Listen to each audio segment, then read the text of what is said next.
महिन्याची गर्भवती आठवडाभरात आई होणार होती. पण अचानक एका चिठ्ठीने सर्व काही संपवलं. माझ्यात काहीच चांगलं नाही असं लिहून रुक्मिणीने जीवन संपवलं. एका नव्या आयुष्याच्या आगमनाआधीच हे असं टोकाचं पाऊल का उचललं गेलं? नेमकं काय घडलं पाहण्याआधी घटनेची सत्यता या चॅनलला सबस्क्राईब करायला विसरू नका, जेणेकरून असे महत्त्वाचे अपडेट्स तुम्हाला मिळत राहतील. चला जाणून घेऊया. सोलापूर जिल्ह्यातील सांगोला तालुक्यात एक हृदयद्रावक घटना घडली आहे. गायगव्हाण येथील टकले वस्तीवर राहणारी 9 महिन्याची गर्भवती रुक्मिणी सुरेश टकले हिने आत्महत्या केली आहे. अवघ्या 8 दिवसांनी प्रसूती होणार होती, पण त्याआधीच तिने एक चिठ्ठी लिहून आपली जीवनयात्रा संपवली. मला माफ करा, माझ्यात कोणताच चांगला गुण नाही, ही तिची शेवटची चिठ्ठी होती.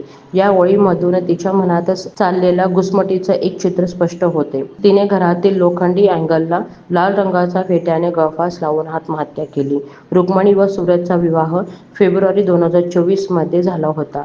घरात आनंदाचं वातावरण होतं, कारण रुक्मिणी पहिल्यांदाच आई होणार होती. डॉक्टरांनी 29 एप्रिल ही प्रसूतीची तारीख दिली होती, पण 21 एप्रिल रोजी दुपारी 3 वाजता घरात ही धक्कादायक घटना घडली. कुटुंबियांनी जेवणासाठी रुक्मिणीला आवाज दिला, पण प्रतिसाद मिळाला नाही.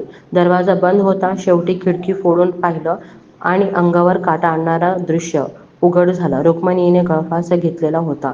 या घटनेमुळे परिसरात व्यक्त होत आहे. ही घटना मानसिक आरोग्य, गरोदर महिलेवरील भावनिक ताण व समाजातील अपेक्षांवर प्रश्नचिन्ह निर्माण करणारी आहे.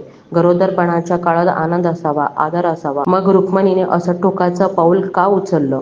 तिच्या चिठ्ठीतील "माझ्यात काहीच नाही" या वाक्यामागे खरंच तिचं मन समजून घेणार कोणी नव्हतं का? तुमचं मत काय आहे? कमेंटमध्ये नक्की कळवा.